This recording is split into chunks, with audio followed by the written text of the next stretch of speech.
So today we're going to look at the characteristics of the genre, the various kind of pieces and literary devices that's used. We're going to look at the literary transmission, the idea that the Apocalypse of John sits within a well-established literary tradition. We're going to see how apocalyptic literature arises out of challenging circumstances for minority groups, and how it operates as a form of resistance, and then how those characteristics appear in the Apocalypse of John.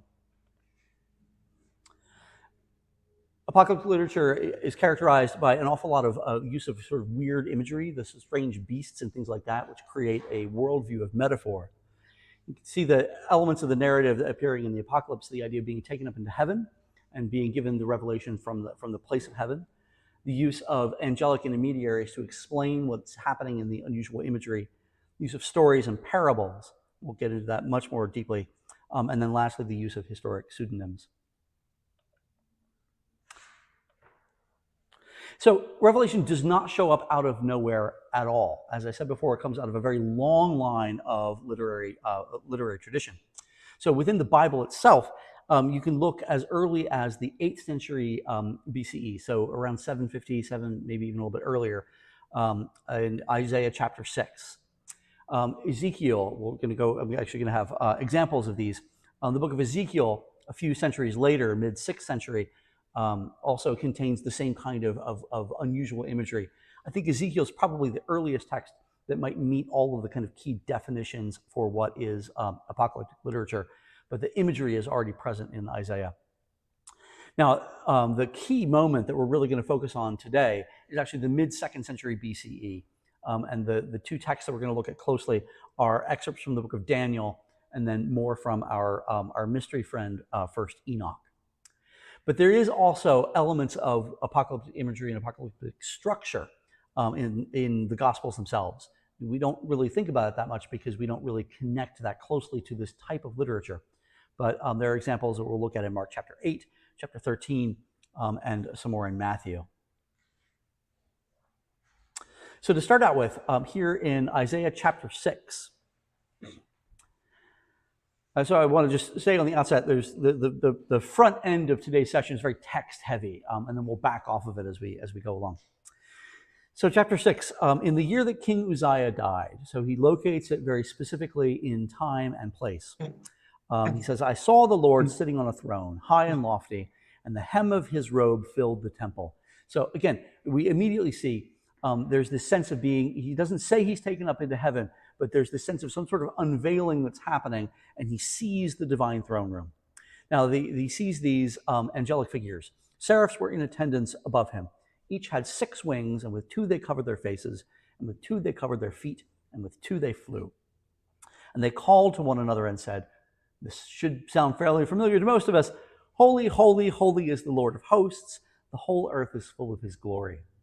So the liturgical patterns that we see in the Apocalypse of John, which it can, of course, inform aspects of our own liturgy, are already present in Isaiah,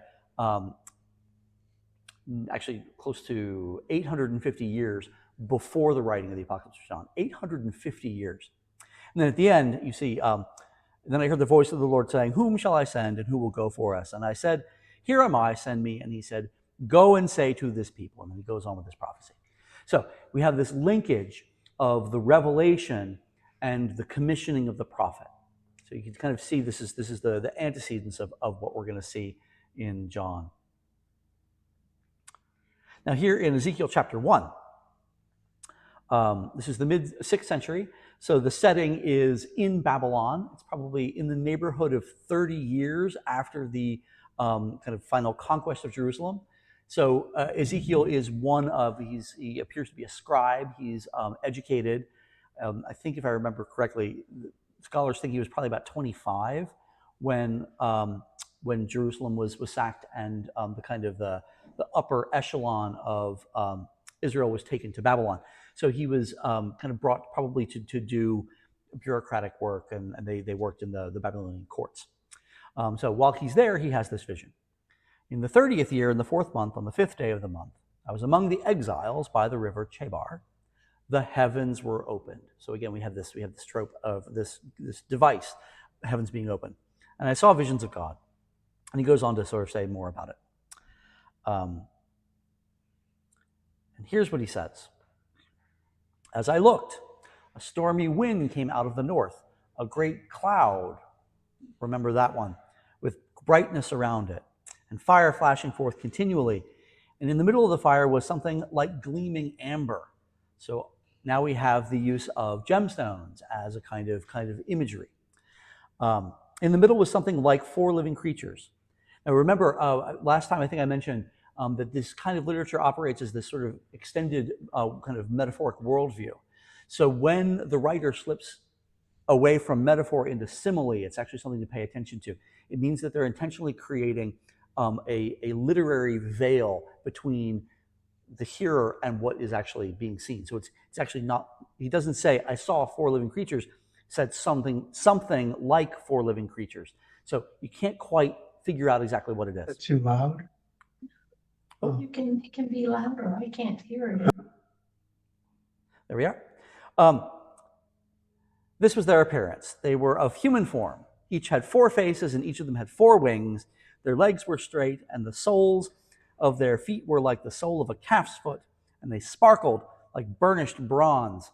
If you go to Ezekiel chapter 1, it gets lots more description about these 4 living creatures, and they get weirder and weirder as you move along. But I think that's kind of enough. So, where is he getting this from? What are these things? We was talking to a few folks. Were they eating strange mushrooms? Probably not. This is already actually baked into the cultural soup. So we see in particularly the iconography of sort of further to the east, in the Babylonian empires, the Assyrian and Neo-Assyrian empires. Here we've got the figure of the Lamassu. It's a protective guardian spirit from this is actually from the temple of, I think, Sargon II. And different versions of these Lamassu have lion's feet as well. So this idea of kind of bizarre creatures that contain the kind of various types of elements from different animals is already present in the kind of the larger dialogue. Here's another guy that I came across. This is a kind of a demonic figure called a Pazuzu. And this guy's got 4 wings and got weird little they look like bird feet or something. And he's got a very angry face on. There's other depictions of like the battle of Tiamat and Marduk. Marduk has 4 wings and he's carrying lightning bolts. So this idea of these divine figures that have kind of multiple wings and very strange appearances is already kind of present here. Now, did Ezekiel get to Babylon and kind of go native? Maybe we don't really know. It's possible that this was also just kind of part of the vague iconography of what's going on in the Near East at the time. And this is actually already embedded in Hebrew society as well, in Judean society. Okay, let's continue. Now we're going to fast forward all the way to the mid-2nd century. So here we've got Daniel. Now, remember I told you this is written in the mid-2nd century. So some of you who have read the book of Daniel say, but Michael, he's in Babylon, right? It's set in Babylon, but it's probably written around 164. So this is an example now of, I said that Ezekiel was probably kind of the first example of a kind of true apocalyptic literature. This is one where the historic pseudonymity kicks in. So the person writing it is writing it as Daniel. Just as a sort of weird fun fact, the book of Daniel is actually written partially in Hebrew and partially in Aramaic as well. So it's actually not, it's not technically the Hebrew Bible because it's partly in Aramaic. This particular part, if I remember correctly, this central portion from chapter 7 to 13, I believe is written in Hebrew. This is his big vision. I, Daniel, saw in my vision by night the 4 winds of heaven. They're always talking about the 4 winds. We're going to see 4 winds all over the place today. The 4 winds of heaven stirring up the great sea. Could have put that in bold too. This is also all this stuff is all imagery we're going to see in John. And 4 great beasts came up out of the sea, different from one another. First was like a lion, had eagle's wings. Then as I watched, its 2 feet were like a human being, and a human mind was given to it. Another beast appeared, a second one that looked like a bear, raised up one side and had 3 tusks in its teeth. And it was told, arise, devour many bodies, After this, it's another beast, like a leopard. And then the last one actually looks like an eagle, if I remember correctly. A little bit later, he says, and I saw one like a human being coming with the clouds of heaven again. And he came to the Ancient One and was presented before him. To him was given dominion and glory and kingship, that all peoples and nations and languages should serve him. And does this sound a little bit familiar from some of the stuff you read from Revelation? Straight line, absolutely a straight line. His dominion shall be an everlasting dominion, shall not pass away. And his kingship is one that shall never be destroyed. As for me, Daniel, my spirit was troubled within me, and the visions of my head terrified me. I approached one of the attendants to ask him the truth concerning all this. And he said that he would disclose to me the interpretation of the matter. As for these four great beasts, blah, blah, blah. Goes on. So now we have sort of fully developed complex metaphoric imagery with different types of kind of revelatory behavior and angelic intermediaries acting as to explain. Now we get to the sort of apocalyptic literature par excellence, first Enoch. So the book of Enoch, the first book of Enoch, it's big and it's clearly stitched together from lots of different sources. The earliest pieces of the book of Enoch probably date to around 250 BCE. I don't remember when the absolute latest pieces. I think it's around 100 BCE. So again, they span about 150, maybe even a little bit more years. But the kind of central portion, I'm going to talk a little bit about some of the stuff that's actually some of it's even earlier. So there's a couple slices that might be as early as about 250 is the earliest, and there's some at 200, but the stuff we're going to look at is around 165. So this actually dates from that sort of middle period around 165. So this is Enoch. And I looked and turned to another part of the earth, so he's sort of in the middle of his vision. And I saw there a deep valley with burning fire. And there my eyes saw them making their instruments, iron chains of immeasurable weight. And I asked the angel of peace who went with me, for whom are these chains being prepared? And he said to me, these are being prepared for the host of Azazel, that they might take them and throw them into the abyss of complete judgment. And with the jagged rocks they will cover their jaws, as the Lord of spirits commanded. Okay, so again, you probably hear like, oh, this sounds like kind of echoes of stuff we heard. I guess the term that shows up in other places is Gehenna, the valley of fire. So all this sort of stuff, this is where it's coming from. Great little icon. That's an icon of Elijah and Enoch. Those are the two people that never died. They were taken up into heaven. So they've got things to talk about. Okay, a little bit later, 1 Enoch chapter 70, and he took my spirit, even me, to the house of heaven. So again, being taken up into the divine space in order to see the revelation. And I saw there, as it were, a house built of hailstones. And between those stones were tongues of living fire. And a little bit later, there came out of that house Michael and Raphael and Gabriel and Phanuel and many angels without number. And with them was the head of days. And his head was white and pure as wool, and his garments were indescribable. And I fell on my face, and all my flesh melted, and my spirit was transformed. And I cried out with a loud voice with a spirit of power. And I blessed and praised and exalted. And those blessings that went forth from my mouth were acceptable in the presence of the head of days. So, we go back to what we heard last week. Revelation chapter 1, Jesus appears with white hair. So again, John is very intentional about all these little threads. And so he's making a clear linkage between the appearance of weird-looking Jesus and the Ancient of Days. So this is part of the ongoing kind of early Christian project to identify Jesus as divine. A little bit later, this comes from a portion of the book of Enoch called the book of parables. It's this very long section where Enoch actually goes through kind of the history of the world and looks at them in different phases. And there's all sorts of weird little animals that show up. So there's bulls for a while, and there's birds doing all kinds of bird things. But towards the end, he relies pretty heavily on the images of lambs and sheep. So here's what Enoch says. And look, lambs were born of those white sheep. And they began to open their eyes and to see and to cry out to the sheep. But they did not listen to them or attend to their words. The sheep are no good in this story, by the way. The lambs are okay, but the sheep are mostly not good. Some of them are okay. But they did not listen to them or attend to their words. They were extremely deaf, and their eyes were extremely and excessively blinded. And I saw in the visions that the ravens flew upon those lambs and seized them.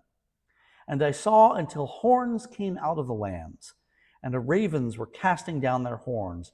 And I saw until a great horn sprouted on one of those sheep, and it looked upon them, and their eyes were open, and it cried out to the sheep, and the rams saw it, and they all ran to it. Don't worry much about what's going on here. The key thing to sort of notice here is, again, that feeling of being in this metaphoric worldview, where once you begin to kind of unlock who's who in the story, it all becomes incredibly transparent. So within the context of this story, most scholars theorize that the great horn that sprouts on the sheep is a guy you may have heard of, Judas Maccabeus. So this is describing the circumstances going on in Israel at the time, in Judea at the time of the Maccabean revolt. So once you know that, and you go back and you say, okay, the sheep were the kind of older class, and they were blinded and they were deaf. And then this young group came saying, deliver us, what's going on? And then the ravens, clearly ravens are no good. They start to peck at them and they're kind of mean. And then one of the old guard finally grows a horn and has power and strength to lead the lambs against the ravens. But now that you kind of know how to see this stuff, you can kind of see it pops up in the Gospels a little bit too.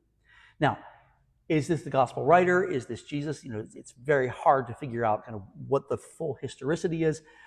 It's enough to say that the Gospel writers knew this material, and it's entirely possible and probable that Jesus did too. So in Mark chapter 8, those who are ashamed of me and of my words in this adulterous and sinful generation, of them the Son of Man will also be ashamed when he comes in the glory of his Father with the holy angels. So this is predating the composition of the Apocalypse of John, and here is this little twinge of apocalyptic language around kind of the manifestation of God in glory. And it becomes even more clear in Mark chapter 13.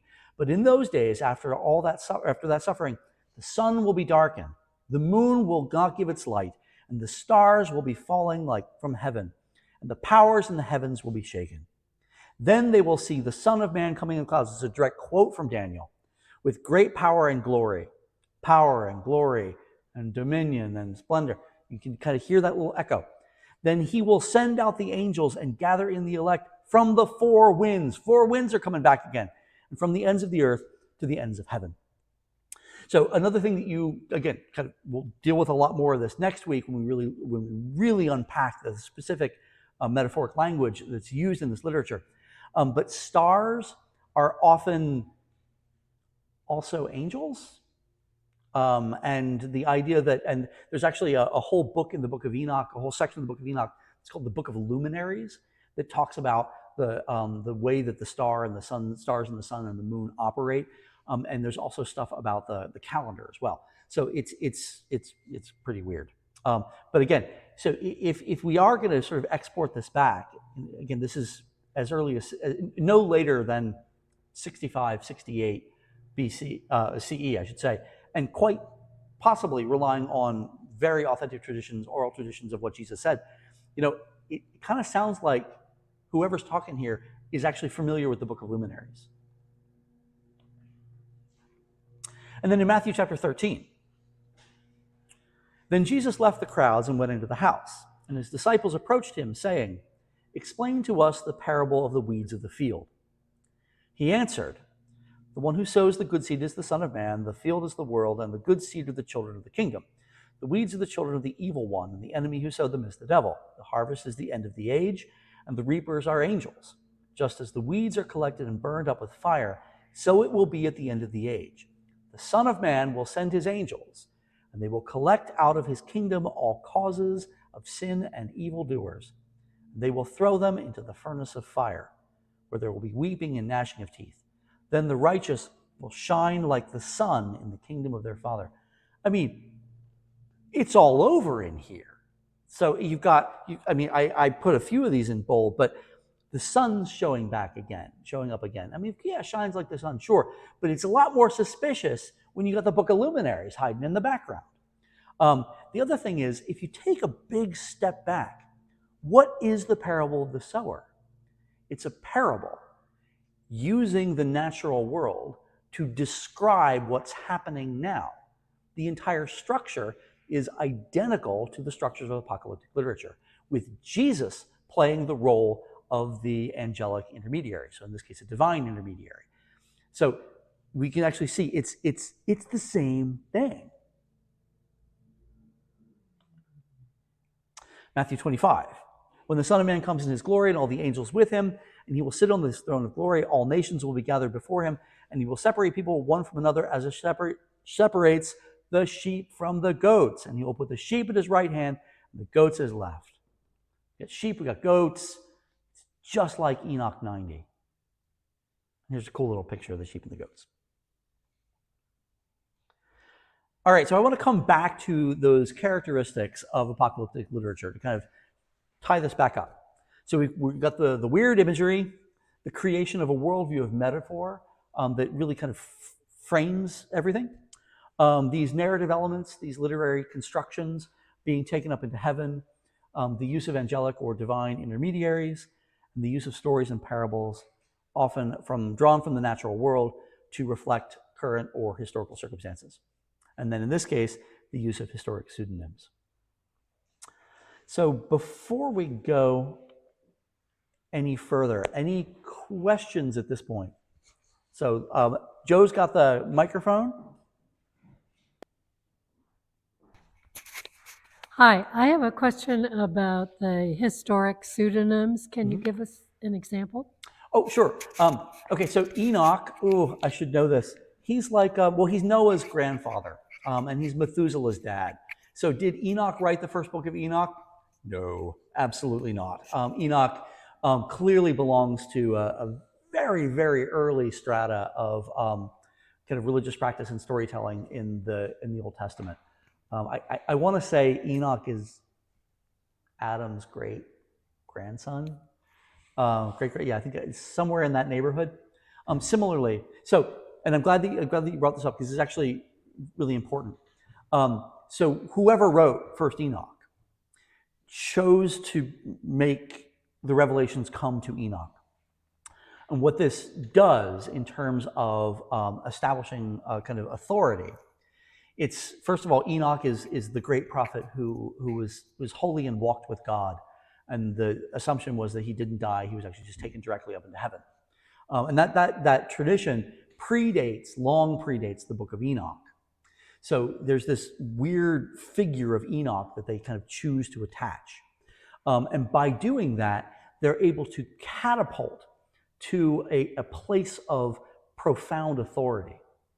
So and we're going to dig into this a little bit more when we look at apocalyptic literature as resistance literature. But they're able to kind of slip into a timelessness. Similarly, the book of Daniel was written in the neighborhood of 300 years after the events that are supposedly talked about in the book of Daniel. So it's exported backwards in time and placed on the lips of a pre-existing authority. Any other questions before we move on? Oh, the internet. So Annie asked where I got all the pictures from, and the internet was very kind. So I think that's it, unless folks at home have any questions. All right. I'll warn you, hopefully, this next section will be the sort of most academic-y and technical, and it'll get much easier after this. So if apocalyptic literature is resistance, the first question is resistance to what? So Apocalyptic literature emerges in response to the real or perceived threat to the existence of a minority community. And definitely stick a pin in real or perceived. That's going to come up both today and later in our work. So apocalyptic literature creates a framework for identifying and challenging the corrupting influence of empire over and against the culture of the threatened community. So a lot of what I'm going to talk about over the next few minutes kind of comes out of a lot of contemporary academic thought right now. So for our kind of template, I want to look at the crisis that produces Daniel and First Enoch, and then we'll be able to relate that crisis to what's going on in Revelation. So the time period that we're looking at is from around 250 BCE to about 150 BCE. So the first figure who comes along is the Seleucid emperor Antiochus III, Antiochus the Great. So if you remember, after the little incident with Alexander the Great, his empire breaks into three pieces.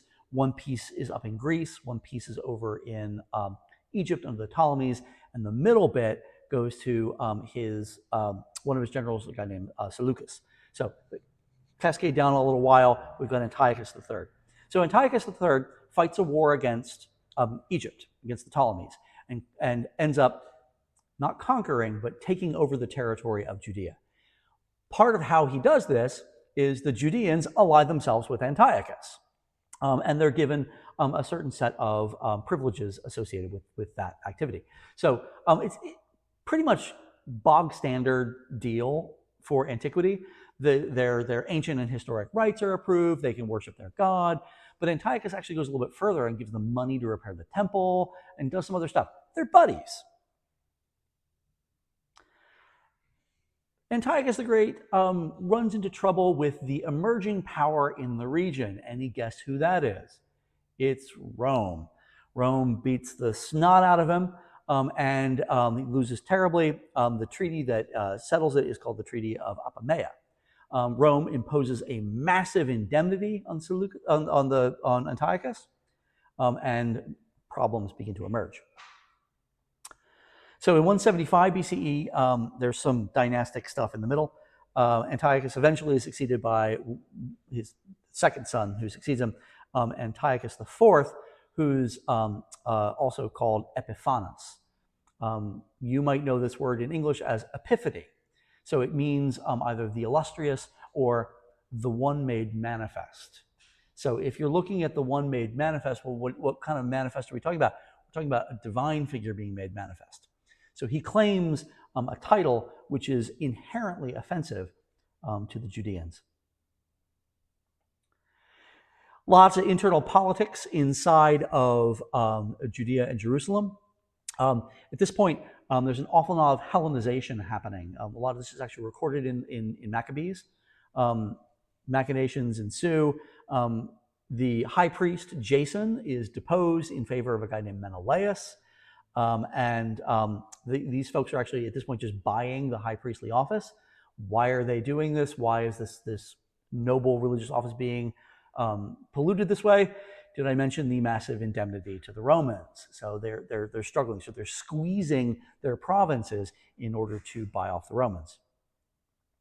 You get the suppression of Judean religious practices and the desecration of the temple in 168. It was real horrible. They did things like, I'll talk about that in a second. They sacrificed pigs on the altar of the Lord. They tore down all the stuff. The people lost their minds. This leads to open revolt and then the corresponding reprisal from the imperial authorities. And then finally, we have the defeat of Judas Maccabeus at the Battle of Elasa. It goes on for a while, but this is the key time period we need to look at. Now, within this context, way back at the beginning, the earliest pieces of First Enoch are emerging around 250. So as Hellenization begins to sort of really take over in Judea, you start to see this apocalyptic literature emerging. And then the part that we saw, particularly in 1 Enoch 90 and the book of Daniel, is coming right in the middle of that revolt as the Seleucids are actually occupying Jerusalem. So that's the crisis. So when we look at how the Seleucids are doing what they're doing, there are two mechanisms that they have in order to, I'm going to hide myself because I don't want to make this look weird. There are two kind of mechanisms for control. And this is actually stuff that's been studied by scholars now for probably 20, 30, actually since the late 60s, early 70s. Again, as I said, a lot of this comes out of more contemporary academic thought that is now being picked up, and the patterns are also revealed in antiquity. So the first sort of mechanism of control comes, we're going to call it, just for purposes of our discussion, we're going to call it domination. Domination is characterized, and the second is we're going to call hegemony. So domination is expressed in directly political forms and in times of crisis by direct and effective coercion. This is violence. So one way that the Seleucids exercised control over Judea was straight up violence. There were, if you look at 1st and 2nd Maccabees as just pure documents of history, they record examples of this. So they would go through and there were massacres. They're documented. The second mechanism of control is more slippery. So hegemony, and again, this is a more contemporary definition, but we'll be able to. But I want to talk about how this actually manifested in Jerusalem. So hegemony, we're going to define as nonviolent forms of control exercised through the whole range of dominant cultural institutions and social practices. Things like schools, museums, political parties, religious practice, architectural forms, and even mass media. So in antiquity, mass media is, stone stelae being set up with images of the emperor. That's a way of projecting power. Architectural forms, we'll talk about that in a second. The suppression of religious practice. I mean, here it is. So when you're living under empire, empire controls things like social mobility. It includes status markers. So I'm going to talk about the gymnasia in a second. Empire controls language. So an example of this, a more contemporary example, might be the British Empire's insistence on education in Ireland and Wales in English, which eventually gives rise to the suppression of Gaelic Welsh and Gaelic Irish. And then those languages have to be restored. It's how this sort of language piece operates. Even something as simple as, if you want to do business or you want to engage with the government, you have to use French or you have to use whatever that language is. This is how empire operates. Even something as small as names. Do you remember those two names of the high priests that I mentioned? Jason. Does that sound like a Hebrew name or is that an Argonaut? Like, what's going on here? That's a Greek name. Menelaus is a hero from the Trojan, from the Iliad. So the names of these high status individuals are being drawn out of the Greek culture and not the Hebrew culture. Economic practices. What coinage are you using? Is it lawful to pay taxes to Caesar? Even something as essential as time can be controlled by empire. That if the dating system is based on the accession of the emperor, you get this constant reminder that it's not you that are in charge. And then, of course, religious practice. And then when you move all the way over into the space of domination, empire asserts control over bodily autonomy and life itself. And so this is expressions of violence, coercion, and reprisal. So within this context, rebellion becomes the ultimate rejection of empire. And this is how, and so empire's power is, and status is reasserted through reconquest. So during this whole Maccabean revolt, the Seleucid emperors actually talked about themselves as conquerors of Judea. Well, they're not conquerors, it's a little rebellion happening. They already were in control of it. but it's how they reestablish and reassert that status. Okay, now I mentioned the gymnasium or gymnasion. So this was a place in Greek society where young men would go to throw medicine balls around and run and work out, but it was also a place where they would learn military tactics. It's where what we would call secondary education, like kind of high school, happened. So entering into the gymnasium was what you would do if you wanted your kid to get ahead. Now, there's a particular problem in Jerusalem.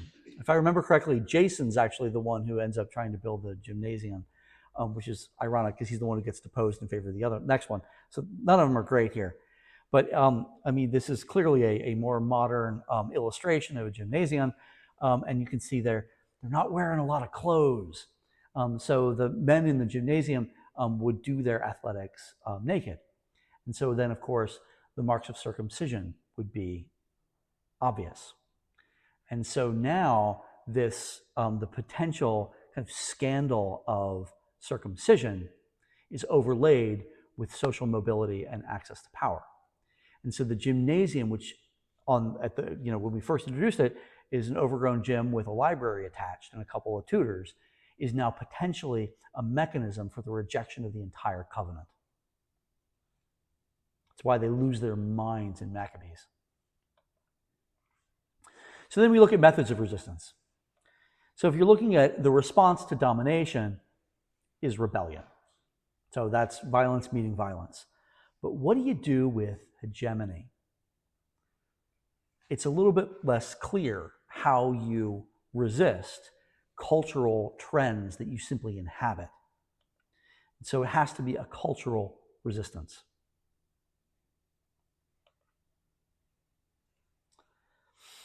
So there are four ways that apocalyptic literature participates in this cultural resistance.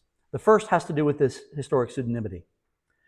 Second is the use of taking the narrative and imagery and expectations of empire, incorporating it into the story and subverting it. These last three are actually often very much together. Another way is looking at the relationship between the visible and the invisible and linking the two in a way. And again, closely related to incorporation and subversion, an idea of critical inversion, which is where you basically, it's a little bit of, I know you are, but what am I? Where you just refuse to engage and you in fact take the power structure and invert it. We'll see how that works in just a second. So again, as we were saying, the historic pseudonymity. So in Daniel chapter 12, verse 4, Daniel's told, keep the word secret and the book sealed until the end of the time, until the time of the end. Well, we're reading it now. So if we're reading it now, it must now be the time at the end. So part of the question is, if things are bad now, why didn't Grandpa do something about it? Well, it wasn't Grandpa's fault. The scroll hadn't been revealed yet. But now the scroll has been opened and revealed, so you don't get off the hook. So the current time is the time of resistance. And then the second piece is, and this is actually what you normally hear when you hear about sort of pseudonymity. And they say, oh, you're just using that person in order to appeal to that authority. Well, yes, but it's a little bit more complicated than that. So yes, it does evoke past authority, but it also represents participation in an existing discourse. This isn't coming out of nowhere. We've always known this, even though I wrote it yesterday. And then by casting authorship and authority in the past, it means that authority is located and anchored outside of the current oppression of empire. So real authority is not in this space or time as we understand it. Long before empire was, God's plan was already revealed. Can you see how the subversions begin to come across? So this mechanism of kind of timelessness allows the reader to slip outside of the present era, and then that timelessness is the anchor and the inspiration for action in the current time. Okay, so this idea of the visible and invisible. I'm going to slip into more wonky academic speak. So text, for this purpose of this slide, could be just about anything. It's anything that you are going to interpret or look at. This is the kind of the idea that a movie, it can be a text. So you've got public texts juxtaposed with hidden subtexts. So you've got public texts, which is what empire controls. Royal proclamations, military displays, festivals, laws, that kind of stuff. Those are all the public displays. The public displays project unassailability and inevitability. It's the only way this whole system can work. So what you get from the minority group is the hidden subtext, the foot dragging, gossip, satire, mockery, storytelling. That's the subtext. And so in this, the subtext, the invisible, is revealed, again, in order to be the basis for action. And this participates in the idea of the apocalyptic literature, in that the invisible is being revealed, and being revealed as connected to the visible and also superior to the visible. The true reality is the stuff we can't see.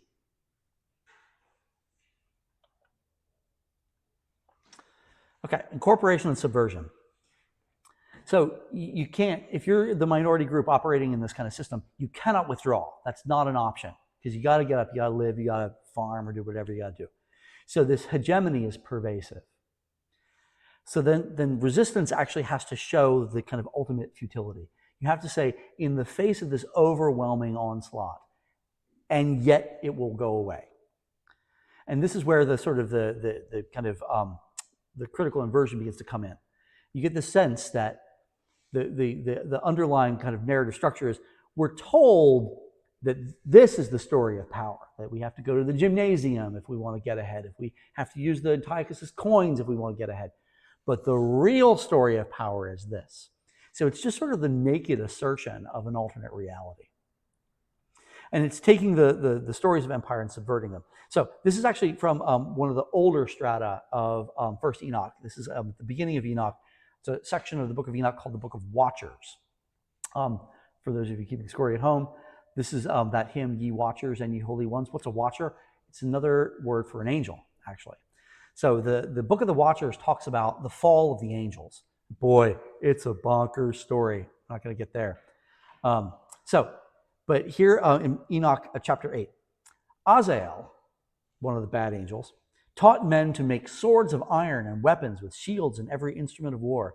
And there was much godlessness on the earth, and they made their ways desolate. Shemi-Hazah taught spells and the cutting of roots. This goes on for a while. You got about 8 or 9 different angels, and they all teach people bad things. Does this sound at all like a story you've heard before? Angelic, semi-divine figure up here brings knowledge to people. Anybody? Prometheus? So, are they coming from a common source? Hard to say. But are they taking this idea of Prometheus and saying, oh, in Greek culture, Prometheus is this sort of tragic figure who suffers for the great gift that he's given to humanity, right? Now they're just horrible. They're just fallen angels. And the stuff that they gave us is just problems. It's just problematic. It's not fire to like heat the hearth. It's fire to make swords and weapons so that we fight each other and kill each other. So incorporating the structure of the story of Prometheus, subverting it. What you think is good is bad.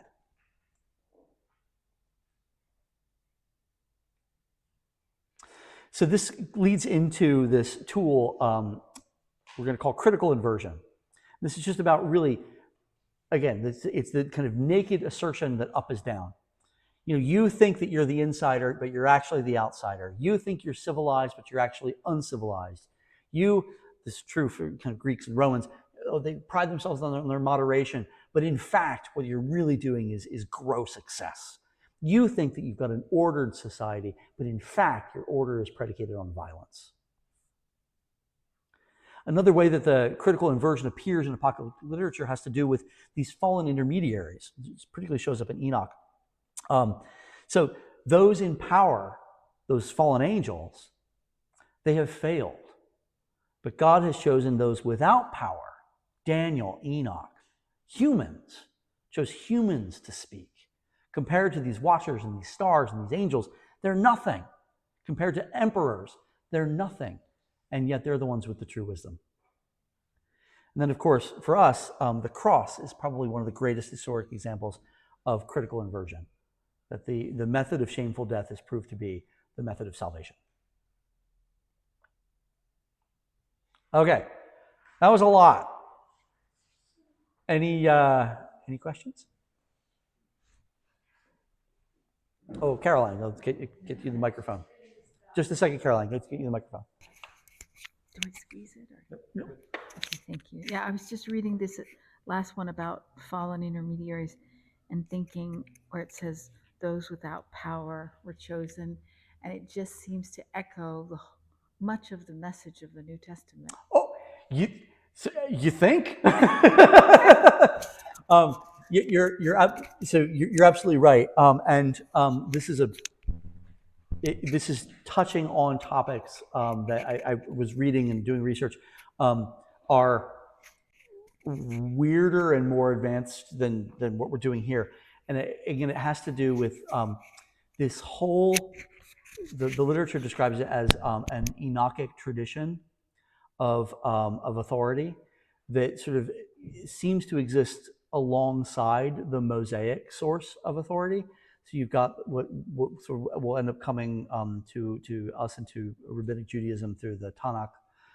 But there's these other texts like Enoch and Abraham and Baruch and Esdras and all this other stuff that appears to have sort of its own spiritual integrity to it, and it kind of bumps into it. But this idea, these sorts of ideas are baked deeply into Christianity in really interesting ways. All right. Okay, so we're going to, hopefully in 20 minutes, look at how this stuff shows up in the Gospel of John. So one thing that we need to look is that this idea of kind of genre criticism, the idea that we're going to look at apocalyptic literature as a genre, is inherently ahistoric. When the little blue lights came out of the heaven and came down to John, that's his scribe over on the right-hand side. He didn't sit down saying, I'm going to write apocalyptic literature today, and I'm going to use the following literary devices. He's just operating within a literary tradition. So this idea of this kind of strict application of genre criticism will be a limited tool. What's interesting, I think, is to ask questions about where does he operate within it and where does he choose not to operate in it. And that actually leads us to the very first piece of this puzzle, authorship. So this is not a historic pseudonym. He writes under his own name. Why? And the answer is we really don't know. But I think we can kind of impose some speculation. So he, for whatever reason, he did not need or did not want to claim historic authority. So maybe that's because the ministry of Jesus has sort of brought us into a different kind of end time. Don't know.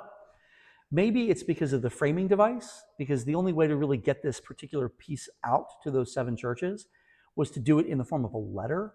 Everyone was getting letters from Paul all the time, so they understood what a letter was.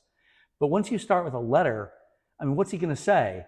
Hey, here's a letter that I found in the cave that Enoch wrote a while ago about your current situation. Maybe it's just weird, it just didn't work. I don't know. So maybe people just knew him too well to be able to say that it's from something else. Clearly, a piece of it, and we saw this in Revelation chapter 1, is anchoring the revelation's authority in the person of Jesus. Maybe that's enough. Okay, so John does a lot of work with the visible and the invisible. So we get the visible, and he clearly is talking about the coercive political and economic power of the Roman Empire. That's all over. Some folks actually say, oh, John wrote in this weird language because it's code, and that way he could slip it past the Roman censors. The Roman censors would have to have rocks for brains to not understand what he's saying. he's incredibly transparent about his imagery. So that's not it. He's also really struggling with what it means that people didn't hear the gospel.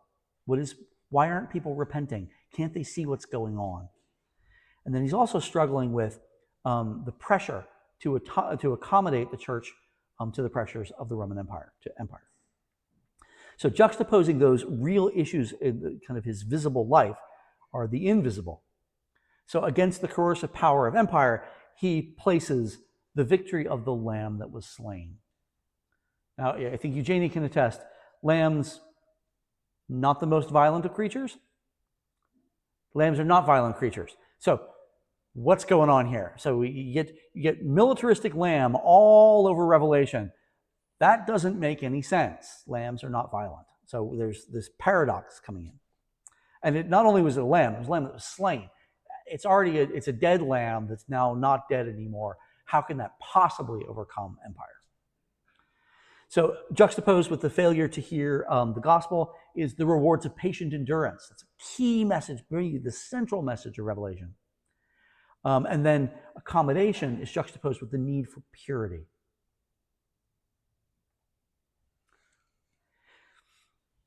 Lots of examples of incorporation and subversion, but the story I want to lift up right here is a piece from Revelation chapter 12 at the beginning. A great sign appeared in heaven, a woman robed with the sun and with the moon under her feet, and on her head a crown of 12 stars. She was with child, and she cried out in her pangs of birth, anguish to be delivered. Then a second sign appeared in heaven, a great red dragon with 7 heads and 10 horns and 7 diadems on his head. His tail swept them. The dragon stood before the woman who was about to give birth, so that when her child was born, he might devour it.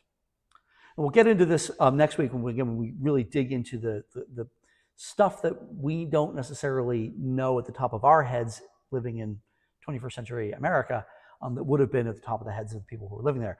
But this story, the woman being attacked by the dragon, actually the woman who's pregnant being attacked by the dragon, very, very common story. It's common in Near Eastern religion. It actually appears also in Rome.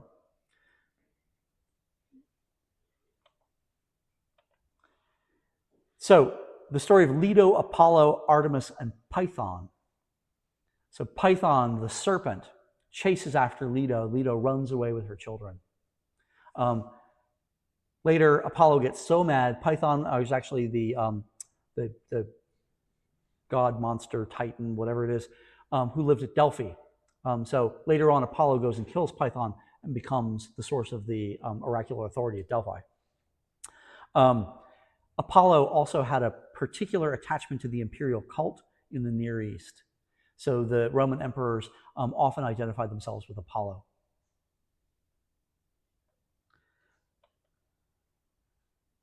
Not just that, the imagery of Roma and the emperor, the goddess Roma, the personification of Rome as a divine entity itself, personified as a female figure, often with this sort of the idea that the emperors are the children of Roma and carry her authority with them. And then against that, we have a traditional image of Our Lady. Now, the woman in Revelation is not Mary. We'll get into why that's the case probably later. But again, you can see how this imagery is all conflated. So John actually even uses language itself as a place of resistance. To me, this is one of the most bonkers, fascinating things I've learned. In Revelation chapter 4, I'm going to butcher some Greek for you. This is when Revelation chapter 1, verse 4, God's talking, and he says that this comes from, so this revelation comes from, and the word in Greek for from is apo. That's that first letter. That's a pi. So it says apo, houn, kai ho hen, kai ho her. Oh, I knew I was going to get this one. Ho echimenos. Okay, so we translate that as from the one who is, and the one who was, and the one who is to come.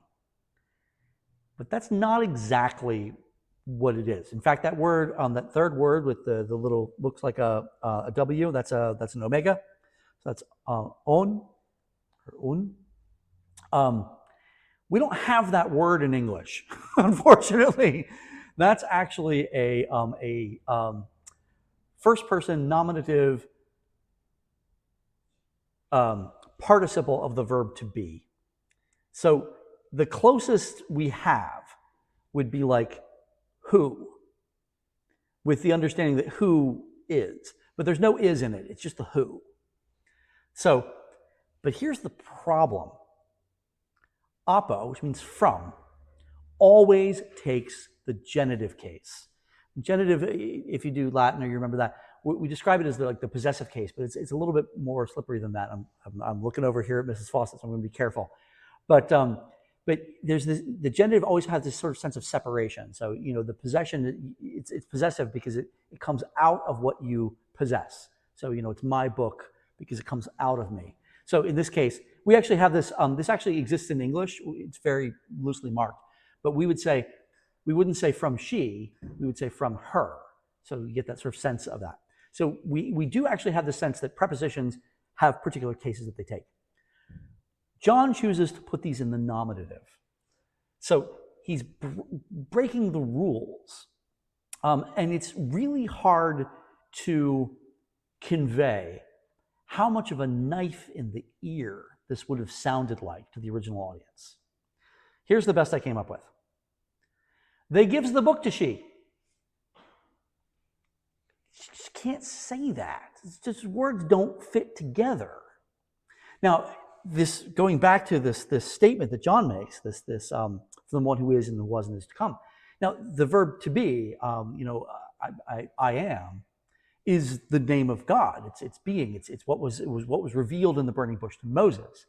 So this idea of like the holy name being something inviolable, and that you can only talk about the holy name, and the holy name is so concrete that it can't even be inflected in Greek. You can't even use it in Greek. And he does this 3 times, so it's intentional. The best example of how this really operates, just a quick example here, is I would like to suggest African American vernacular English. Langston Hughes knew how to write. Langston Hughes could write however Langston Hughes wanted to write. And yet, at the back end of his poem, Mother to Son, sometimes going in the dark where there ain't been no light, so boy, don't you turn back. Don't you sit down on the steps, because you find it's kind of hard. Don't you fall now, for I still going, honey. I'm still climbing, and the life for me ain't been no crystal stair.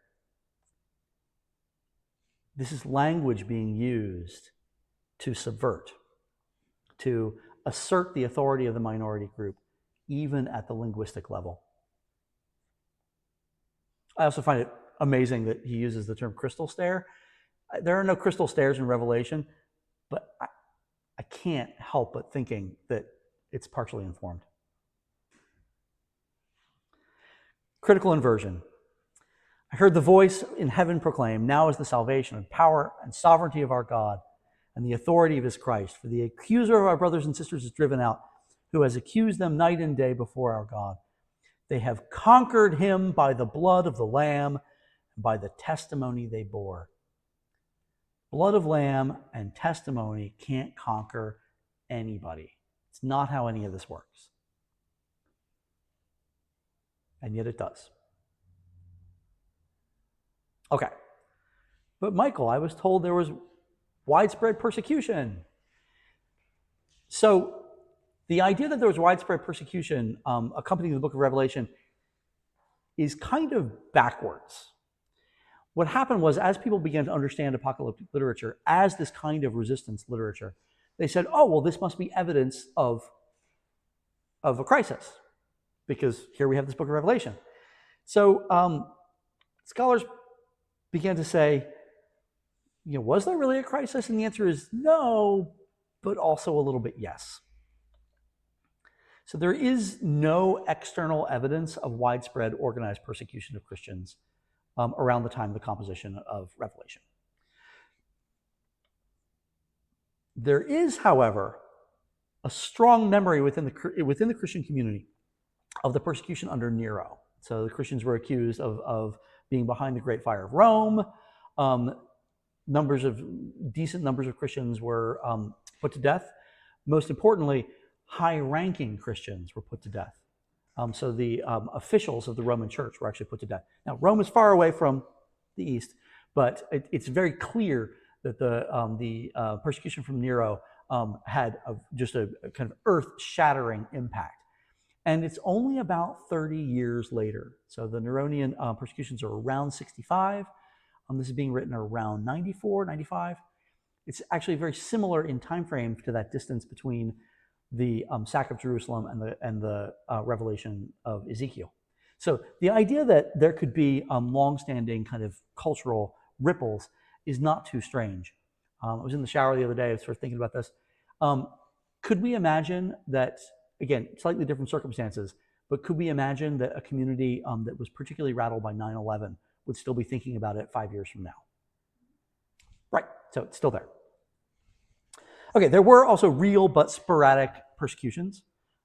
In Revelation itself, he's exiled on account of the word of God and the testimony of Jesus. And then Antipas, my faithful witness, who was slain in your city, from the letters. So every once in a while, this is actually seems pretty clear from the letters of Pliny, saying, hey, there are these weird Christians running around. And so there's more kind of floating to the surface, but it doesn't seem like they're really out to get Christians. Can we wait, or do you want to make a note of it, or is it the right time? Okay. Oh, hold on. Gotta get a microphone here. So you're basically saying there wasn't really a crisis; it was a reaction to a reaction. No, not a reaction to a reaction. They are reacting to the environment within which they find themselves, and a component of that environment is a deep fear that resulted in part from the Neronian persecutions. Well, I think we're going to get a little bit. I think we'll get more as we actually dig into the text of Revelation, where more about the cultural pressure is actually present. Okay, pressure from the outside to give into empire. That's all of the sort of hegemony that's coming from the Roman Empire itself. Hey, who cares? It's another god. Just, eat the meat, or, sacrifice, put the pinch of incense in. Who cares? It's not a big deal. But there's also pressure from inside the church itself to have a position of accommodation. Hey, if we can do this, but not that, and we can get along, and it'll be fine, and they won't bother us. There's also pressure inside. That accommodation bumps up against the identity of the community to whom John is speaking. Definitely going to get into that in a second. So again, apocalyptic literature emerges in response to the real or perceived threat to the existence of a minority community. So in the case of the original audience that's hearing this from John, pieces of it are real and pieces of it are perceived.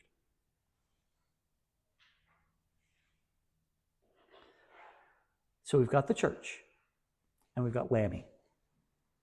Outside of the church, we have the empire. The empire puts pressure on the church. Overt oppression, compromise on religious integrity, loss of economic opportunity. Now, in the case of the church of the late first century, that's what's hiding behind all this eating food offered to idols. A lot of meat that was sold in the meat markets had been sacrificed in the temples. And so if you're going to throw a dinner party and invite all your business friends over and you're going to have steaks on the grill, maybe those steaks were Hephaestus's steaks. Well, it's fine. We're all friends here. But if you're a Christian, can you go and eat that steak? So some people said, sure, we know that Hephaestus isn't real. Go ahead and eat the steak. Make your big business deal. Do your M&A, your merger and acquisition while you're there. It's fine, no big deal. Other people said, no, you can't do that. So by prohibiting the eating of meat, you're potentially jeopardizing your opportunity to participate in commerce. Hey, this coin that you're going to use, it's got the goddess Roma on the back. Can I really use that coin? I don't know. It's complicated. But for the Revelation community, they've got another set of problems. They're seeing themselves as the true church, and they're actually under pressure from within as well. People who are backsliding. Oh, it's not that big of a deal. People who are saying, go ahead, eat the meat. Hephaestus is no big deal. And most significantly, abandoning the law. Oh, that law is not so important. You don't have to follow that one. So the community that John is responding to is more law observant. They're going to be stricter than other Christian groups, particularly probably the Pauline groups. And we'll see that as we move through this. So they're getting squeezed from both sides. So that's the existential threat that they're perceiving, that they have to maintain purity even amongst people who are beginning to slip, while also being pushed to participate in what's going on in Rome. So that's the crucible that we see. And that's, as we go through, we're going to see that the imagery that John uses both responds to what's going on inside the church as the threats that he sees it, and also what's going on from the imperial perspective. Before we close out with our reading for next week, does anyone have any questions?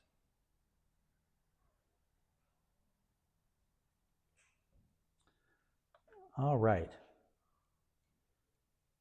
So here we go. Our reading for today is going to be a little bit shorter than last week. It's not going to quite line up exactly with the pieces that we're talking about. This is actually going to be the bit from, I believe, Revelation, the beginning of chapter 3. So we're going to skip over the letters, and now we're going to jump to the point where John has his first deep revelation. Here we go. After this, I looked. A door stood open in heaven, and the voice that I had first heard speaking to me like a trumpet said, "Come up here, and I will show you what must take place hereafter." At once I fell into a trance. There in heaven stood a throne with one seated on it. He who sat there was in appearance like jasper or cornelian, and round about the throne was a rainbow, bright as an emerald. Round about the throne there were 24 other thrones, and on them sat 24 elders, clothed in white garments, wearing gold crowns.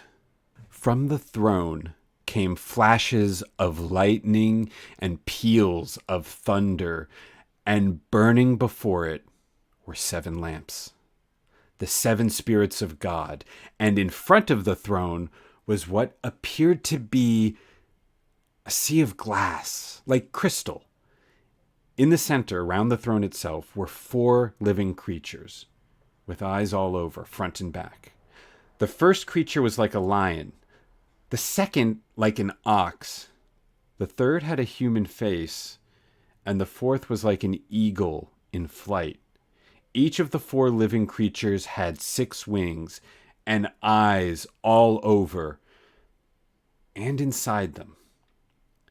Day and night they unceasingly sing, "Holy, holy, holy is the Lord God Almighty, who was and who is to come."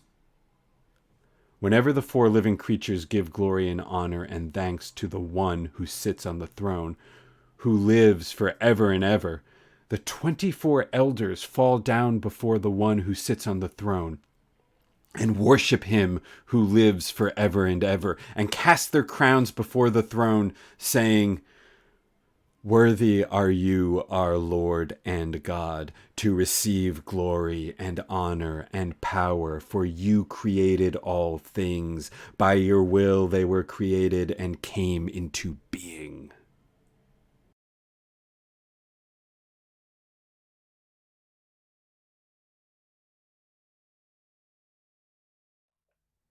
So next week, we're going to kind of look at the dictionary, the kind of the different tools that John has in his toolbox to assemble this metaphoric worldview. So we're going to be looking an awful lot at numbers. We'll look a little bit at gemstones and some of the other pieces, but we're also going to look at some of the other kind of stories, like we talked about today, the story of the woman standing on the moon. Some of the other stories that are kind of in the mix that John is able to utilize for various purposes, either to subvert them or to kind of draw them in. And we'll dig into that next week. Just looking further ahead very quickly, just want to let you know the exact composition of what we're going to do for those 3 interpretation sections may shift a little bit. As we look at the images, we might actually spend a lot of time next week with, I want to say this is Revelation chapter 4, but the 7 seals. So we might dig into the 7 seals as sort of kind of what we're going to use to see how John manipulates this material in order to create the worldview. Any final comments or questions? Yeah. Oh, hold on. Got to get you a mic. Thank you so much, Joe. Stephanie, you might be in charge of the microphone tomorrow or next week. So you're going to talk about numbers and gemstones and imagery. The 7 spirits of God and the 24 who's he, what's this is. Yep. Mm-hmm. Does he just kind of decide on these numbers Nope. out of his head? Nope. These are all choices. Not quite. There's a lot of 7s. A lot of 7s. But we'll talk about why 7 is such a significant number. And yeah, I mean, and it's not that he. It's not that these are codes. It's not that the 7 means blank. It's not a one-to-one relationship. It's about compiling metaphor on top of metaphor on top of metaphor until you lose everything. Because then you slip out of empire. Because once you lose your kind of groundedness, you can move into the space of opposition.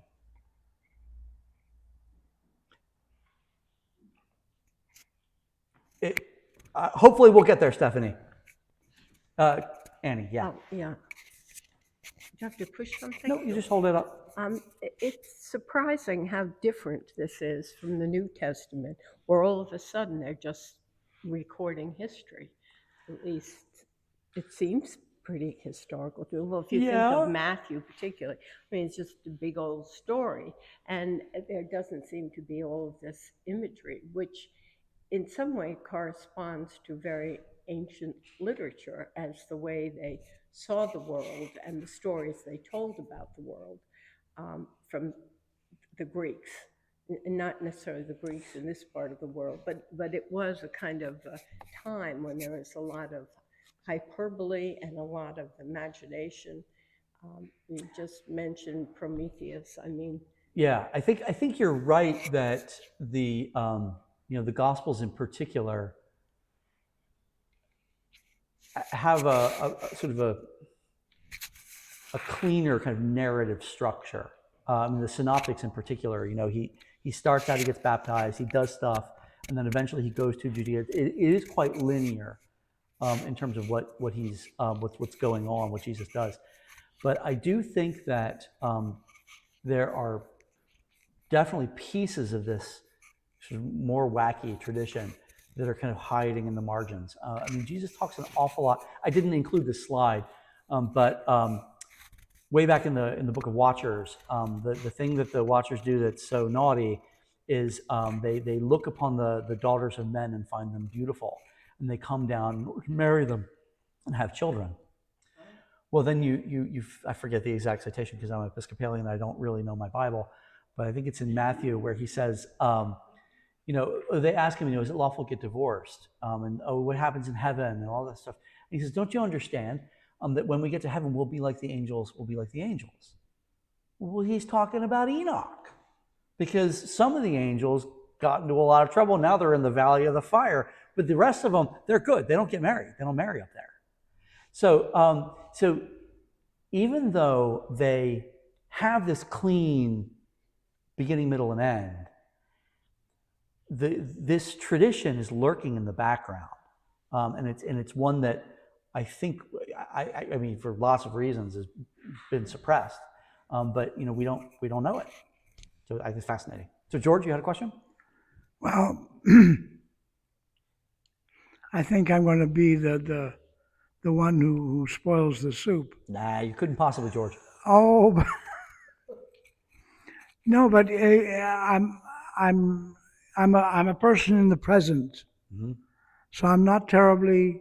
I know about the past and the myths and this and that, but what I am absolutely astonished by is how rigorously our present times are reproducing the colonization and eradication of what I would call humanism. Oh, just wait till week 8, George, when we look at how might Revelation be useful today.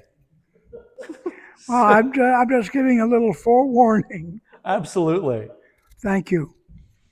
Anything else? Oh, Caroline? Thank you guys so much for sticking around. This is a long day. I had to get through this stuff, but the next 4 weeks at least, I can trim. It's a little bit more elastic, so thank you. Caroline? I was thinking about what you said about the threats from within. Mm-hmm.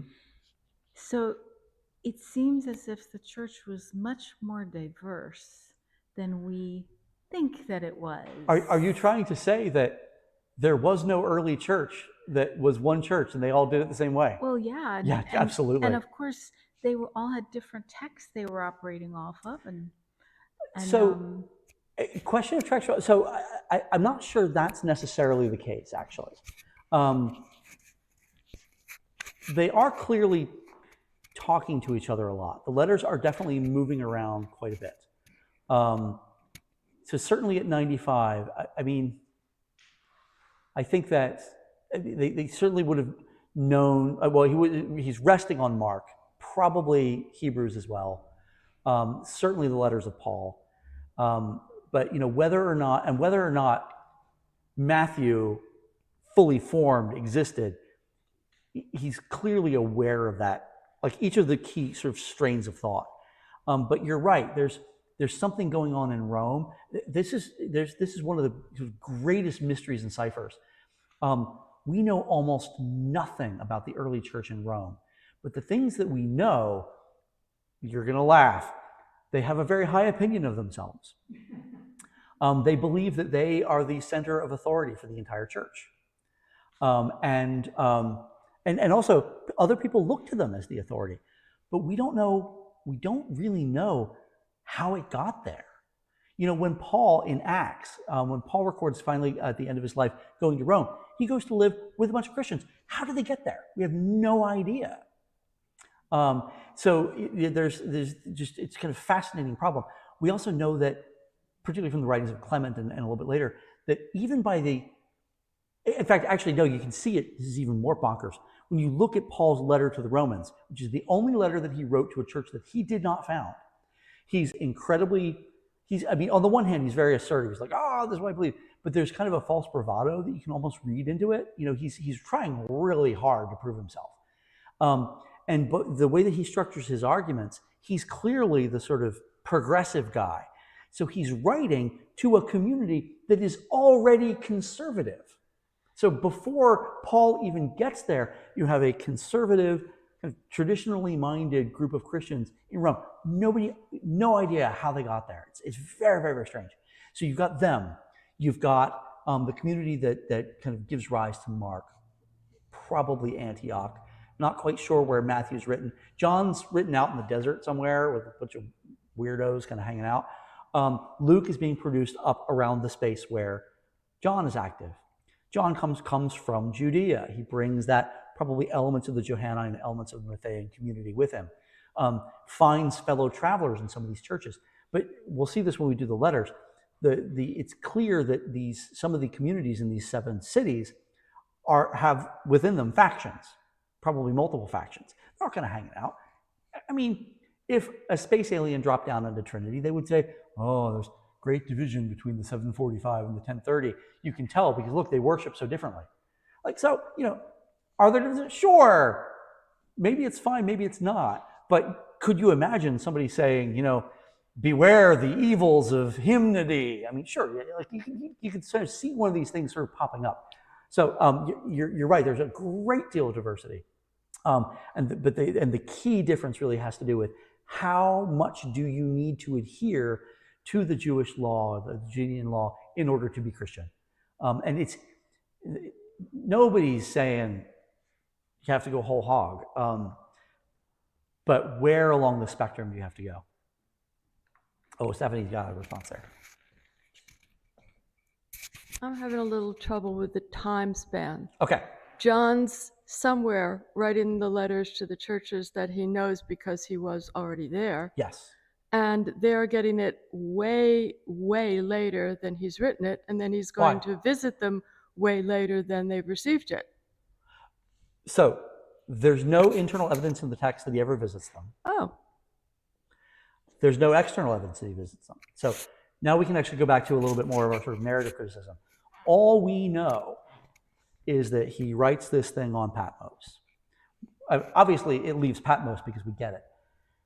If he's let's say he's upper class or upper middle class, let's say he's got some money, which it was entirely plausible because he's exiled and not put to death. So if he's there, he's got friends. People are putting him up. I mean, I know that folks have gone and visited his cave. Maybe he lived in a cave. Maybe he did. We really don't know.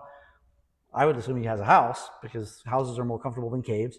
But the idea that he couldn't have this vision, write it down, hand it off to a buddy, it could be there next month.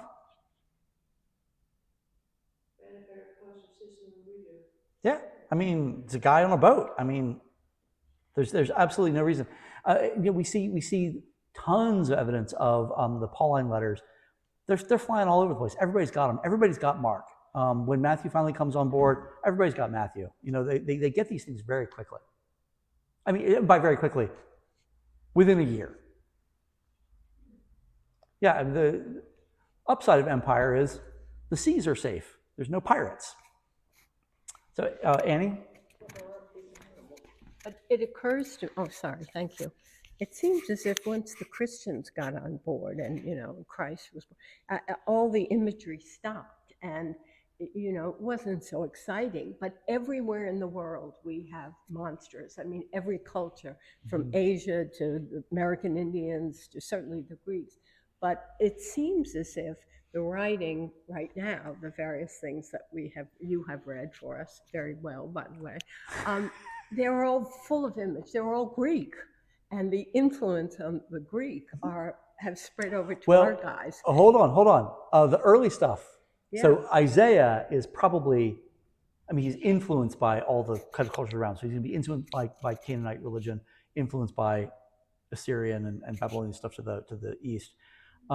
Ezekiel heavily influenced by Babylonian, Assyrian, Neo-Assyrian imagery. So a lot of the monster imagery that we're seeing actually points east, not to Greece. So it's more, but it's still all over the place. Well, there's a lot of it. Yeah. I mean, there's in China and certainly in England and Ireland. I mean, whatever all these monsters coming from in their literature. But I think it started with the Greeks, and it's very exciting, and I mean, it's sort of more exciting to read about Prometheus than it is. Revelation's great. It's bonkers. Only one thing that happens to John the Baptist. I mean, we know. You're absolutely right. I know. Well, I mean, I guess we don't. Okay. Yeah, it's an hour and a half. You guys have been so patient, such troopers. I hope this was fun. I promise shorter next week. So next week, in your handouts and readings, there's a section that's, I believe, titled Michael's Secret Decoder Ring. So you can take a look at that. I'm actually, that's going to be the template. We're going to look at those pieces and we'll apply that methodology to a particular passage, probably Revelation chapter 4, the 7 seals. All right, great. See you all next week.